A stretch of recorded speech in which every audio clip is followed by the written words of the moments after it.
Bom dia a todos. Então, eu também quero agradecer a iniciativa da Fundap, da Associação Paulista de Saúde Pública, por esse seminário e o convite que me foi feito aqui para participar, abordando o tema controle social no SUS.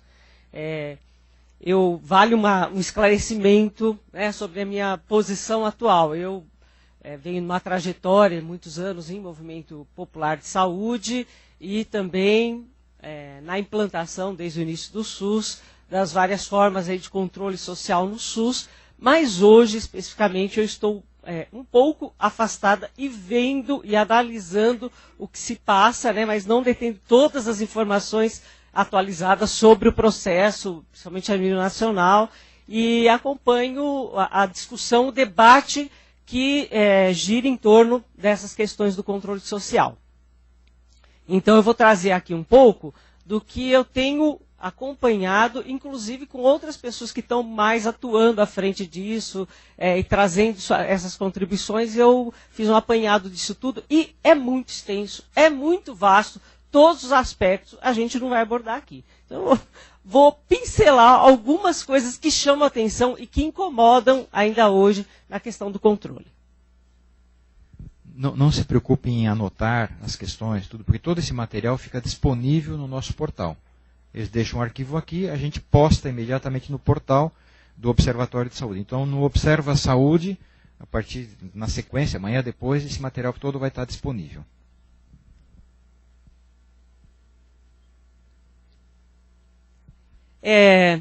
Para começar, então, a gente queria conversar, né, do que estamos falando quando a gente fala em controle social. A gente procurando na literatura, no próprio material disponibilizado pelo Ministério da Saúde, nas entidades, nos grandes atores políticos no SUS, CONAS, CONASEMES, as entidades SEBs, as universidades, os movimentos sociais, os institutos, ONGs que trabalham com essa questão. Então, a gente vê uma série de terminologias para o controle social. Vemos participação popular, participação da comunidade, participação social, controle social, gestão participativa, gestão democrática. Exatamente, então, do que a gente vai falar? Essas expressões são sinônimos, são diferentes, se somam, tem uma graduação entre elas, né?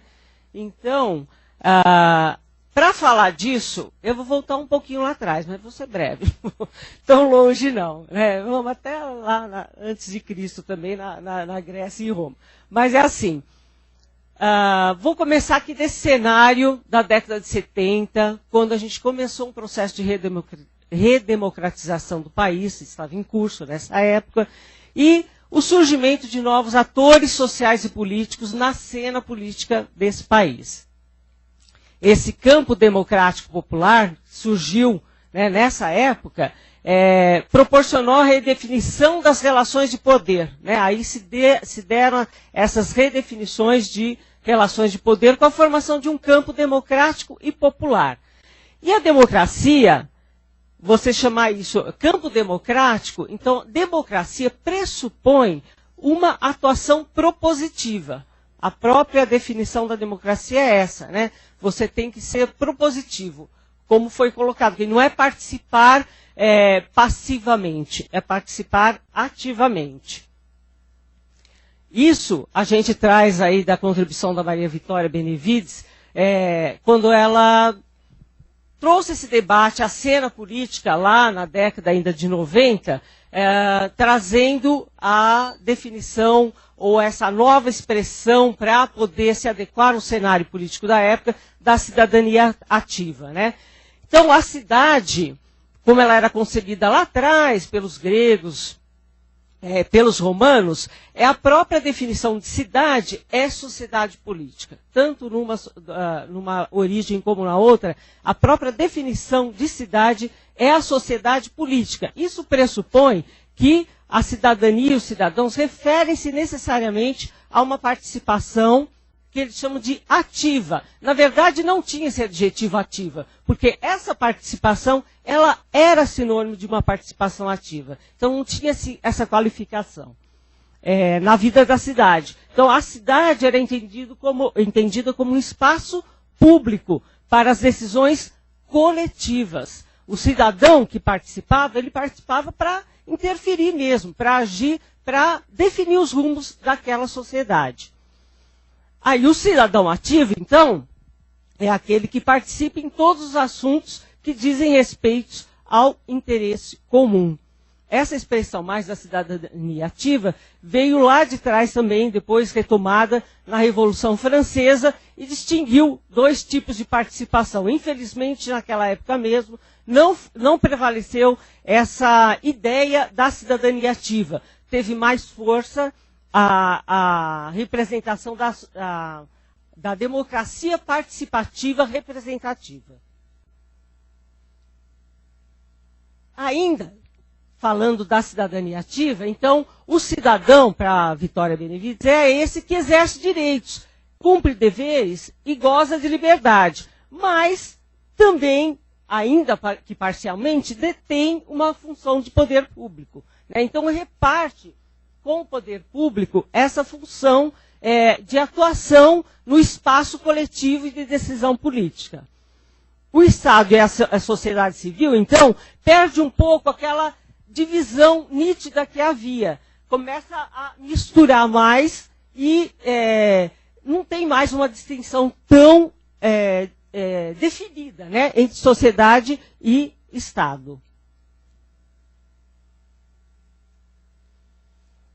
Então, o desafio hoje é colocar essa participação popular como uma escola de cidadania, para que a população, o coletivo todo, atue ativamente, né, quer dizer, já é a própria definição. Então, atuar na definição de políticas públicas. Você pressupõe isso para concretizar a democracia, que é sempre um processo de criação contínua. Ela sempre se renova. Ela não tem o seu espaço definido a priori. Que tipo de democracia é a que nós queremos, né? Ela sempre vai se renovando e vai se recriando com esses atores sociais. Então, de que controle social a gente está falando? Como efetivar a participação na gestão pública democrática? A participação popular, ela exclui outros setores? Quando a gente fala da participação popular, quem que é esse popular? Quais são os atores sociais, os sujeitos sociais coletivos que estão, ou individuais ou coletivos, que estão nessa participação popular? A classe média, empresários fazem parte?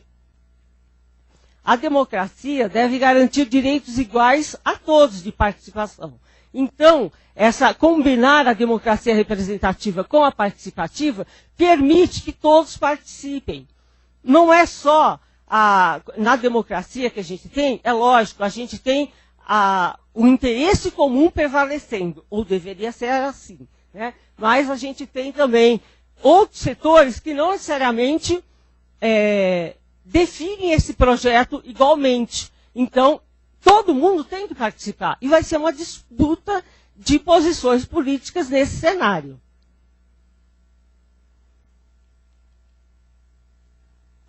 As entidades representativas da sociedade e fóruns, instâncias de participação diretas, são tão importantes quanto aquelas instituídas no âmbito do controle social no SUS, como a gente entende hoje, como as conferências, os conselhos de saúde. Então, de que participação a gente está falando? Retomando aquelas expressões iniciais, nós temos aqui uma posição de companheiros do SEBS, né, que é o Centro Brasileiro de Estudos e Saúde, que avalia como um uso indevido, né, ou por falta de clareza ou intencional, dos termos e dessas expressões. Elas não são sinônimos. E não existe uma evolução de um para outro, não começa com a participação popular para chegar no controle social. Na verdade, retomando uma das definições que tem na Constituição acerca do Sistema Único de Saúde, nós estamos aqui resgatando o termo de participação da comunidade, né? Que é o atendimento integral e participação da comunidade e a descentralização como diretrizes do SUS. Então, o termo mais adequado nessa visão, e com a qual eu concordo, é a participação da comunidade. Embora a gente use indiscriminadamente controle social, participação popular e assim por diante. Nessa visão também, o controle social e a gestão participativa são partes integrantes da participação na comunidade, que não é só o controle, não é fiscalização só, é uma atuação mais propositiva e de ação política e proposição. Então, em décadas atrás, quando o Estado ainda não tinha se aberto para esse processo democrático, a posição dos movimentos sociais era no enfrentamento direto e de reivindicação, pressão direta e menos de proposição e ação. Mas essa posição evoluiu. Nós já temos hoje, nós vivemos um Estado mais democrático e nós temos essa obrigação de, além de controlar, de fiscalizar, de apontar erros, falhas, exigir ações, você ser propositivo. Definir essas ações em conjunto, repartindo essa responsabilidade com o Estado.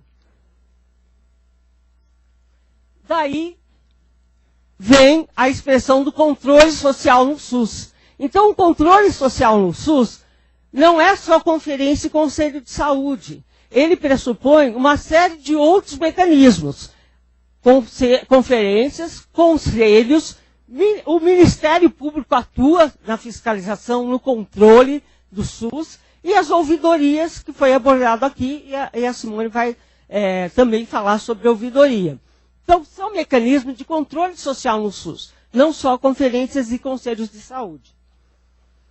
Mas, além desses, nós temos necessariamente, como controle social do SUS, porque senão ele não vai se efetivar, os movimentos sociais, em geral, especificamente, particularmente na saúde, as plenárias e fóruns de saúde, as organizações não governamentais que atuam diretamente, os partidos políticos, as manifestações nas redes sociais, são outras formas de expressão diretamente que vai bater lá na ouvidoria, mas bate no conselho, bate nas conferências municipais, mas é isso que está por trás. Porque sem isso não tem controle. Né? Não tem, se não tiver essa atuação, ou organizadamente pela sociedade, em sujeitos coletivos, ou diretamente o cidadão ativo, ligando, escrevendo na ouvidoria, indo na conferência, participando da conferência,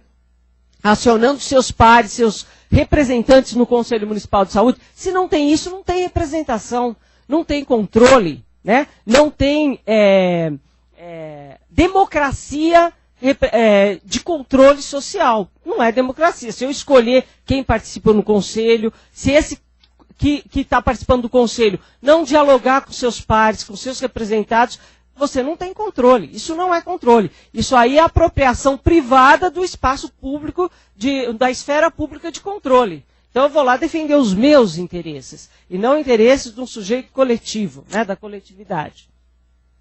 Mas sem a participação direta do cidadão e sem esse fortalecimento das entidades, dos movimentos que estão por trás das esferas de participação institucionais do SUS, você não tem controle social. Controle social se dá dessa forma aí. É dessa forma que o cidadão liga na ouvidoria, é dessa forma que ele leva a sua reivindicação na unidade de saúde, que ele expressa a sua intenção e que ele realmente também ajude a construir a política de saúde. Só para citar, mas todos conhecem, o embasamento legal que institui as conferências e conselhos de saúde chamados de controle social, que é mais amplo, como a gente já viu. Mas no senso comum, controle social é conferência e conselho, né? O parágrafo 1º estabelece a conferência, como que ela deve ser, em linhas gerais. A partir desse arcabouço legal aí da Constituição e das leis complementares da saúde, foram feitos outros regulamentos, outras portarias, normas técnicas do Ministério, orientando como deve ser eleito o conselho, como deve ser organizada a conferência. Os vários atores sociais aí, dos gestores principalmente, CONAS, CONASEMS, têm contribuído muito nessa discussão, fazendo publicações, divulgando, melhorando essa articulação com a sociedade civil no sentido de orientar esse processo de formação de Constituição, de funcionamento, qual o papel dessas instâncias. No caso da conferência, como já foi falado, né, que outra política pública realizou tantas conferências de saúde como conferências como na área da saúde, né, com ampla participação, com milhares de representantes da sociedade civil, trabalhadores e gestores. É um processo rico, muito educativo, ele pode ser um espaço educativo, mas ao mesmo tempo tem todas as outras críticas. São todos os nossos desafios ainda de dificuldades a serem superadas, no sentido de garantir maior representatividade, de garantir que todos participem, né? Embora o que a gente quer, o interesse comum a centralidade ali do SUS e desses mecanismos, mas você tem posições. A sociedade na democracia pressupõe todas as posições. Né? E como diz lá o Gilson, né? Quer dizer, eu posso discordar inteiramente de você, mas eu afirmo que eu tenho que, assim, eu respeito profundamente o que você pensa. Eu posso discordar, mas eu tenho que ouvir o que você pensa, porque você pensa diferente de mim, não tem problema nenhum. Nós estamos na democracia e nessa democracia vai ser a disputa das posições. Agora, o cerne da questão nós vamos defender o quê? Interesses de alguns ou interesses da maioria? É o interesse coletivo, interesse público ou interesse privado? Então, aí começa a nossa diferença e a nossa disputa que a gente vai levar para dentro desses espaços. É rico, mas também conflituoso, tem muitos percalços, tem muitas questões a serem superadas para garantir a representatividade, o encaminhamento das proposições políticas que saem das conferências, como isso vai se transformar em diretrizes políticas, em políticas públicas, como essas políticas públicas vão se transformar em planos municipais de saúde e serem executados.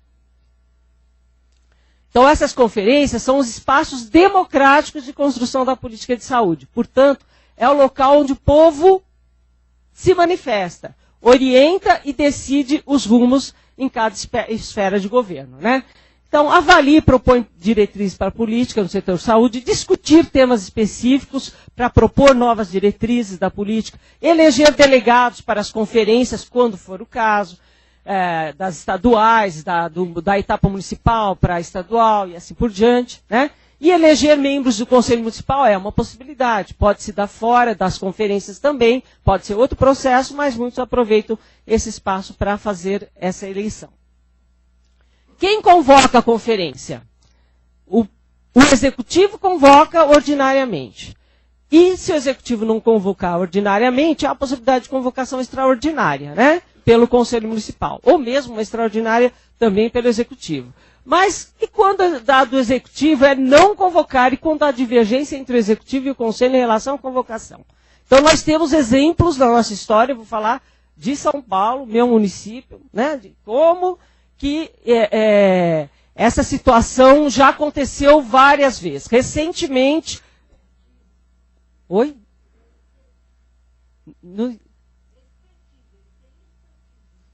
Ele tem experiência. Sim. Nós temos uma experiência aí para discutir com o Brasil inteiro de como a situação pode não se dar da forma como a gente gostaria que fosse respeitado as instâncias de deliberação e de decisão, conselho e conferências aqui em São Paulo. Situações, assim, desde lá de trás, e mais recentemente, o ano passado mesmo, né? Não tinha chamado a conferência, o conselho pedindo para ter a conferência, exigindo uma conferência, não foi feita. Aí, quando o conselho não queria, o executivo pauta uma conferência fora de época, fora de lugar, quando você tem a preparação para a nacional e precisaria de executar a conferência no momento oportuno. Então, são os embates que aqui foi falado, né? A quem o conselho, então, vai recorrer? Se o conselho é essa instância deliberativa e de decisão máxima na secretaria. Então, aí vai ser acionado. Tem Ministério Público, é o Judiciário, é o Legislativo, e é somando força com a própria sociedade nesse embate político, que é a nossa vida democrática. Opa!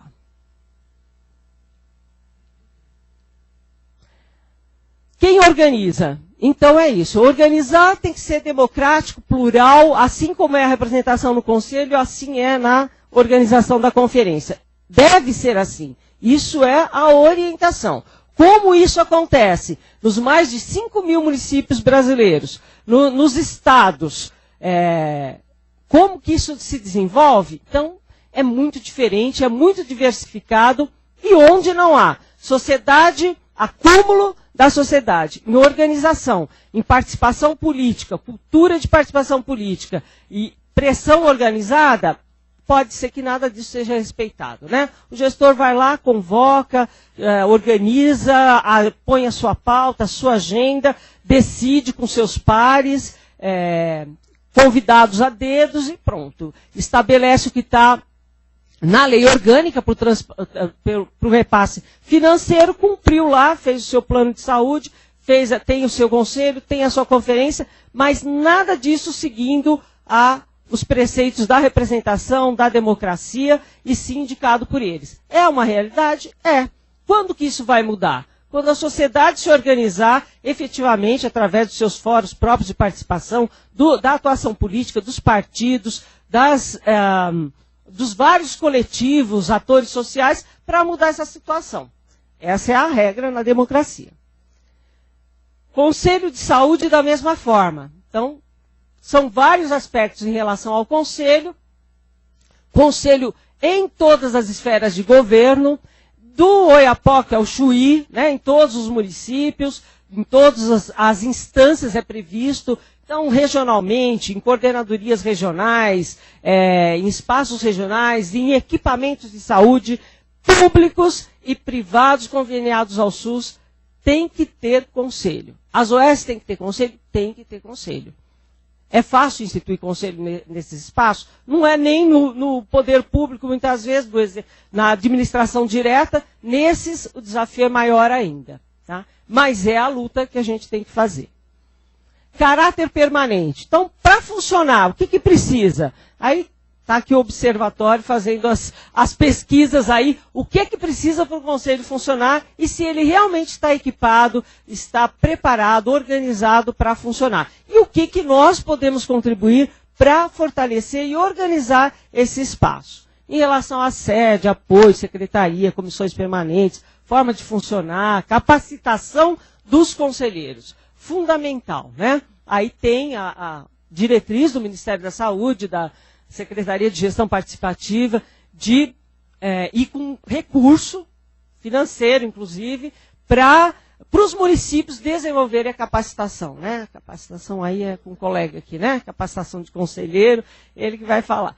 Mas, assim, realmente, você tem dinheiro, tem recurso hoje, é uma escola de cidadania, você usar isso, é dinheiro público e é dinheiro que tem que ser bem usado na capacitação dos conselheiros para ampliar esse poder de mobilização, de organização e de intervenção, de proposição dos conselheiros nesses espaços. Eleição de conselho, composição de conselho. Conselho é paritário, né? Tem que ser paritário pela lei, 50% de usuário e os demais 25% para os trabalhadores e o restante gestor público e privado. Aí tem polêmica, né? Até hoje a gente tem gente que não engole e realmente faz sentido essa discussão, por que o gestor público tem que dividir com o privado os 25%. Esse pedaço, essa fatia do poder no Conselho. Isso é discussão para mais de metro, né? Então é uma coisa para a gente pensar. Da onde a gente vai tirar, então, mais espaço para o gestor participar? Na maioria das vezes, quando esse conselho está na esfera pública, entende-se que o gestor público vai ter um peso maior. Mas, como o sistema privado participa complementarmente do SUS, ele também tem que ter o seu espaço garantido no conselho e na conferência. Quem indica? Quem são os usuários? Quem são os usuários? São aqueles todos que não se enquadram em nenhum outro? Não é trabalhador, não é gestor, não é dono de clínica privada, então é usuário. É esse o entendimento. Mas isso também não é consensual. Por quê? Desde essa portaria que fala da constituição dos conselhos e orienta, e tem defensores árduos, eu também sou uma defensora, de que assim, usuário é usuário mesmo. É aquele que não está sentado na poltrona nem de trabalhador, nem de cadeira de gestor, nem de prestador, nem de dono de nada de prestação de serviço. É aquele usuário que aí pode ser o usuário SUS dependente ou não dependente, mas ele é um usuário, porque o SUS é universal, atende a todos. Então ele é usuário e pode reivindicar um assento no conselho ou na conferência. Só que essa participação é direta, é eleito individualmente, não dá para ser assim. Num município talvez de 20 mil, 10 mil, 5 mil habitantes, né, pode ser que seja uma eleição direta. Eu me candidato, como é o Conselho da Criança e Adolescente, né, o Conselho de Direitos. Mas no Conselho de Saúde, nas conferências, não dá para o cidadão sozinho se candidatar. Porque ele vai representar quem? Ele mesmo? O que está por trás dele? Então são os sujeitos coletivos constituídos através das suas entidades. Pode um representante, então, dos demais segmentos representar o usuário? Então, essa é uma questão que ainda é polêmica. Tem gente que defende que sim.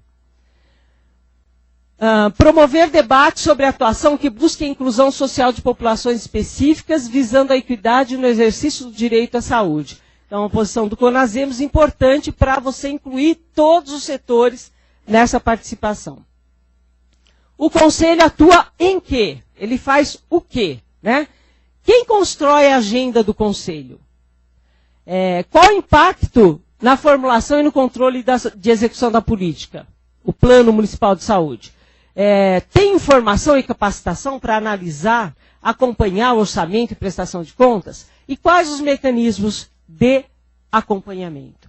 Então, isso é complexo. Isso é o desafio dos conselheiros. Passa pela capacitação, passa pela maior organização desses setores, organização própria, empoderamento desses sujeitos, através do próprio SUS financiando isso, através de cursos, capacitações, mas prescindindo disso também. Porque hoje o gestor é esse. Nós estamos numa democracia, hoje o gestor é esse. E ele acredita nessa proposta e cumpre as diretrizes do SUS. Mas amanhã pode não ser. Então, a sociedade civil, ela tem que ter autonomia e ela tem que buscar os seus próprios mecanismos de se capacitar, de se informar, de ter acesso à informação, de empoderamento real, tanto para atuar hoje nos espaços que a gente tem, como num outro momento, numa outra conjuntura, né? E a gente vive isso hoje no município de São Paulo, em alguns estados, em algumas situações, de momentos em que, se nós não estamos fortalecidos, sociedade civil não está fortalecida, num momento de mudança de cultura, né, de democracia, você perde tudo que você conquistou, você não tem mais espaço e você não consegue dar resposta de mobilização, de pressão para reivindicar os direitos que se tem. Vou passar esse daqui também. A agenda, a pauta do Conselho. O maior tempo utilizado para discussão e deliberação nos Conselhos Municipais de Saúde não são para a deliberação de diretrizes estratégicas para a gestão, mas o inverso. Isso foi resultado de uma pesquisa financiada, inclusive, pelo Ministério, acho que via Fiocruz. A agenda, na maior parte das vezes, é pautada pelo gestor, federal, estadual, municipal. É óbvio, né? O gestor, ele tem todas as informações, ele está com a faca e o queijo na mão, né? Para participar do banquete. Os outros não têm esse mesmo arsenal de conhecimento e de informação. Podemos ter, podemos nos habilitar a termos, mas isso é disputa. Muitas vezes, na maioria dos conselhos, em várias pesquisas nacionais, ou aqui, essa do Observatório, a gente observa no estado de São Paulo, várias pesquisas feitas, que, na verdade, quem pauta, quem decide essa pauta é o gestor. Não é uma pauta trazida pela sociedade, pelos trabalhadores da saúde. Isso fala contra? Não. Isso é a realidade. Né? Isso aí tem que ser entendido como desafio a ser superado, como capacitação para superar essa situação. É fácil? Também não. Né? Então, o que é essa agenda realizada pelos conselhos? São programas de saúde, pautas específicas dos segmentos representados. Muitas vezes os segmentos representados trazem a sua pauta específica e está pouco se lixando para discutir o interesse coletivo. E isso tem que ser mudado. Quer dizer, a pauta tem que ser o interesse coletivo. Os grandes projetos e diretrizes da política de saúde. A agenda prioritária do Conselho deve ser discutir a política de saúde, o grande eixo norte da política de saúde. A defesa intransigente da natureza pública e universal da saúde hoje está em risco. Né?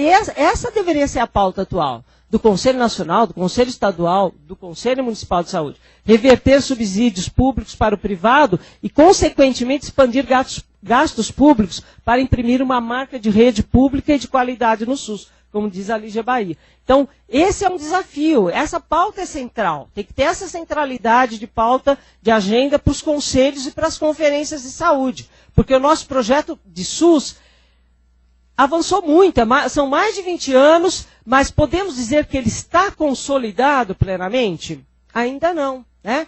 Quem conhece o SUS, quem defende o SUS, tem todo um trabalho da ouvidoria para firmar essa marca, então é educativo. Todos os espaços que a gente tem de conferência e de conselho também pode ser nesse sentido, de mostrar a marca do SUS. O SUS é um grande sistema, é o melhor sistema de saúde. Mas não é esse entendimento que a gente tem na sociedade. Então corre o risco, porque nós brigamos com interesses poderosos da privatização, dos interesses privados, inclusive querendo usar o público, né? Se apropriando do público. Outra demanda, então, duas demandas urgentes para o Conselho. A questão da dupla porta. Isso, então, é atualíssimo no estado de São Paulo.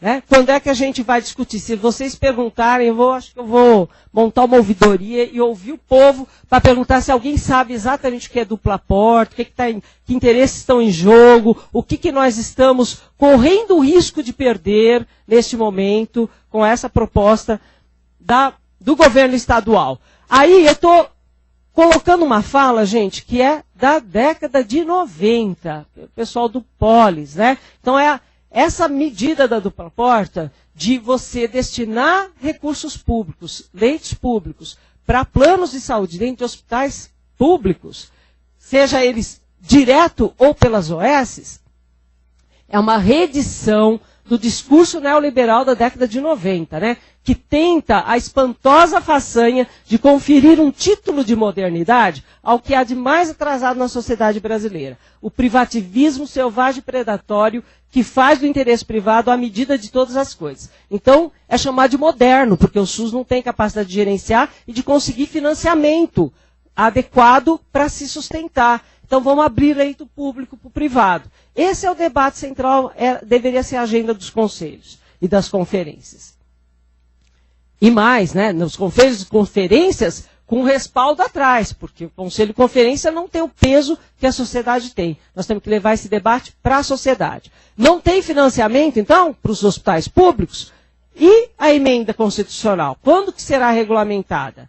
Desde quando? Desde do SUS? da lei orgânica do SUS, está até hoje a clamar pela sua regulamentação. Não era a 29, na época era outra, nem lembro qual era a PEC da época, mas aí desde 2000, né, a emenda constitucional, a EC 29, né? Então, sem controle social, não vamos garantir a democracia do SUS. Mas também sem dinheiro a gente não viabiliza o SUS. Precisa de uma fonte de financiamento.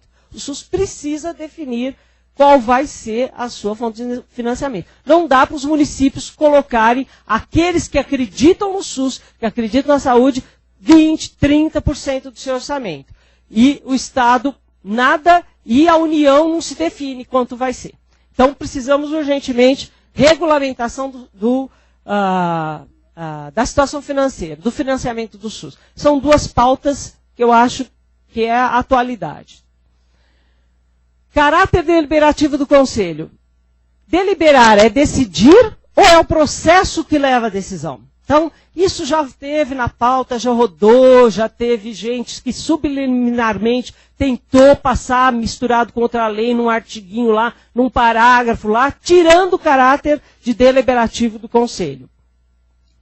Mas, felizmente, nós temos olhos atentos, né? Gente que está a todo momento defendendo essa democracia e esse arcabouço de controle social no SUS e conseguiu reverter isso, vários dessas tentativas a tempo. Mas ainda não está resolvida a questão. Porque, embora continue lá na legislação que o Conselho é deliberativo, na sua prática, no seu dia a dia, a gente tem processos diferentes disso, né? E é difícil deliberar. É difícil quando, se só o gestor tem as informações, se os outros não têm, qual vai ser a deliberação? Então, acesso à informação, conhecer o que é, conhecer o que é um plano de saúde, como ele é feito, conhecer a política, o orçamento do município, são ferramentas fundamentais para você poder deliberar em pé de igualdade. Se bobear, quem vai deliberar mesmo são as CIBs, né, a tripartite, os órgãos dos próprios gestores é que vão pautar e já vão decidir a pauta lá mesmo, vão deliberar lá, o Conselho só vai referendar. Então, tem que se apropriar da discussão para poder deliberar. Essa deliberação não pode se ater só a programas e projetos, né, de ações e de investimento. Ele tem que ir mais a fundo. Ele tem que deliberar sobre a política. No caráter deliberativo, aí tem uma observação, né? Em relação ao que o Conselho pode deliberar? Ele pode deliberar sobre tudo, mas ele não pode deliberar aquilo que contraria a lei. Então, já tem, na lei está escrito o que é do Poder Executivo e o que cabe ao secretário municipal, o que cabe à tripartite, às bipartites. Então, isso daí já está definido. O que cabe aqui é o que o Conselho vai deliberar em relação à política de saúde. O Conselho Local, Conselho de Equipamentos, fazem muita confusão, né, no começo, os conselheiros, para isso tem todo esse movimento de capacitação, para entender qual é o seu papel de deliberação. Que não vá ferir o que é a atribuição do gestor, do executivo. Homologação das decisões. O que está na lei é que serão homologadas pelo chefe do poder legalmente constituído em cada esfera de governo. O gestor, como que ele garante o respeito às decisões dos conselhos, né? Então, assim, tem que ser respeitado. O gestor vai ter que homologar as decisões. Se não homologar, aí é a briga nas outras instâncias. O judiciário pode ser esse árbitro? Pode. Pode ser o Ministério Público, pode ser o árbitro ou uma pressão da sociedade, incluindo todos os atores sociais. É de relevância pública, né? Então o Conselho não tem remuneração e os membros devem defender o coletivo e não suas corporações. É óbvio? Né? Mas não é a prática de todos. Conselho de Saúde... Já foi, né? A participação. Tá. Ups. Desculpe. Tá. Aqui, finalizando, O fortalecimento dos conselhos de saúde, então, passa pela capacitação desses conselheiros, é uma diretriz do SUS, tem verba para isso, e construir a legitimidade real nesse espaço de participação. Então, o que a gente pode avançar nessa construção de democracia? Esses conflitos todos que permeiam esses espaços institucionais, aí eu estou me atendo a conselho e conferência, nós podemos fazer disso uma grande escola de cidadania, uma grande escola de formação para a cidadania, né? Usando a pedagogia do conflito de Paulo Freire, que neste explicitar dos interesses em jogo, então tem que estar explícito o que é que exatamente você defende, o que eu defendo, o que o outro defende. Nessa explicitação dos interesses, nós vamos discutir isso daí dialoga com o interesse coletivo? Isso reflete o interesse coletivo? Então, nessa disputa saudável, né, nessa disputa que é educadora, que constrói a emancipação, a gente vai construir alternativas, a gente vai buscar alternativas dentro dessa disputa democrática, mas pautadas pelo interesse público. A avaliação dos conselhos tem vários processos aí de construção da participação, que é um avanço e uma conquista, né? Necessidade de avançar e aprimorar existe. Nós temos que avançar e aprimorar, mas já é um ganho. A gente tem consciência de todas as dificuldades, mas que isso foi um grande avanço. Contribuição para a participação e cidadania ativa. Então, formação dos atores sociais como cidadãos ativos, criação de agendas políticas, promover o debate e avançar na consolidação da política. O CONASEMES tem pautado também na sua agenda a promoção de debates sobre ações que buscam a inclusão social de populações específicas, discutir as formas de implementar a política de educação permanente para os conselhos de saúde, também a Política Nacional de Gestão Estratégica Participativa, em seus 4 eixos estruturais, coloca o apoio à gestão participativa, a ouvidoria, a auditoria, o monitoramento e a avaliação da gestão. E defender e apontar as diretrizes sobre o formato das conferências de saúde, né, discutindo a sua forma mais democrática de organizar, com o objetivo de deliberar os temas que realmente tenham viabilidade, né, financeira e política. Mecanismo para o controle dos atos administrativos no Ministério Público. Então, o Ministério Público é uma forma de controle social também. Ele pode instaurar inquérito civil, ele pode fazer notificação, requisição, ação civil pública, intimando secretários, gestores, a prestar contas, a redefinir posições. Então, é um instrumento importante. E está previsto na Constituição, porque como a saúde é de relevância pública, você pode interferir via Ministério Público, porque na Constituição Federal, as funções do Ministério Público são de zelar pelo efetivo respeito dos poderes públicos e dos serviços de relevância pública aos direitos assegurados na Constituição, promovendo as medidas necessárias para a sua garantia. Então, é mais um agente que pode estar a serviço dessa construção da democracia no SUS. E a ouvidoria, que aí o professor já falou, né, sobre a ouvidoria. Então, é também um canal direto e que contribui para os outros canais. Ajuda a oxigenar de democracia, né, o SUS, através dessa escuta direta do cidadão, por vários meios. E essa escuta direta pode tanto orientar diretamente o gestor na sua condução, né, redefinir seus rumos, como também isso pode ser um instrumento para o próprio conselho e também para as conferências, para ajudar na deliberação, clarear o rumo, o norte da política de saúde, que é o conselho que tem que definir, e as conferências ditar essas diretrizes, deliberar sobre as diretrizes. Cidadania ativa, né, o que sustenta a democracia?